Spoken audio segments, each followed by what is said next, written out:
राष्ट्रसंत तुकडोजी महाराजांना मरणोत्तर भारतरत्न पुरस्कार देण्यात यावा या मागणीकरता गेल्या 5 दिवसापासून अमरावती जिल्ह्यातील तिवसा तहसील कार्यालयासमोर 9 उपोषणकर्त्यांनी उपोषण सुरू केलं होतं। यावेळी अमरावतीचे खासदार बळवंत वानखडे यांच्या हस्ते उपोषणाची सांगता करण्यात आलेली आहे।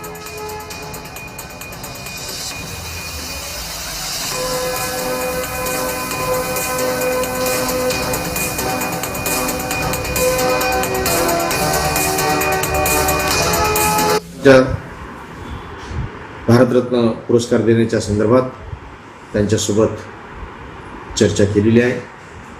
येणाऱ्या काळात त्यासाठी अनेक प्रयत्न करावे लागतील, पण एक प्रयत्न होईल